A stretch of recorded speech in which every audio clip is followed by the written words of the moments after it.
Apa buktinya? Direktur utama pasar itu sudah berapa tahun tidak ada. Apa buktinya? Investasi, saya ulangi, orang bilang berpihak, kalau tidak ada intervensi berupa investasi itu namanya belgedes, investasi ke pasar. Selama ini investasi ke pasar tidak ada dan tidak mengerti, maka dari itu kita harus perbaiki kesalahan ini, yaitu dengan membangun pasar-pasar sebagai urat nadinya Surabaya. Jika Surabaya ini pasarnya hidup dan paling baik di Jawa Timur, maka saya yakin barang-barang dari Jawa Timur, seluruh Jawa Timur, bahkan dari Indonesia Timur akan berkumpul di Surabaya dan kita salurkan ke tempat lain. Kenapa? Karena sumber daya manusia Surabaya jauh lebih baik dibandingkan provinsi yang lain.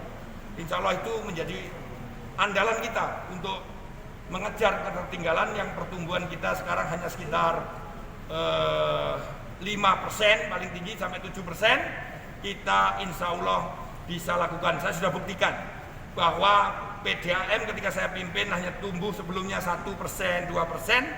Dengan investasi yang luar biasa kita bisa menaikkan tumbuh menjadi 5 kali lipat dari 10%.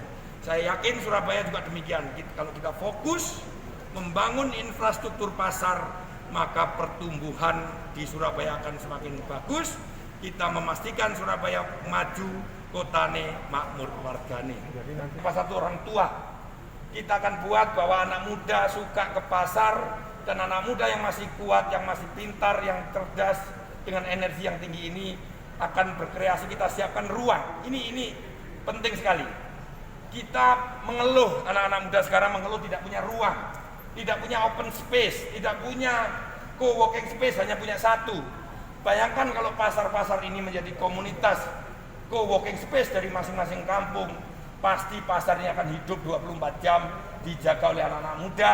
Tidak ada lagi orang Surabaya yang bingung tenaga pekerjaan. Saya kira demikian. Bapak terkait Dapat nomor berapa Ibu? Alhamdulillah, matur nuwun Pak Pujiaman. Ibu silakan bisa duduk kembali. Bapak Pujiaman harus langsung pindah ke lantai 2.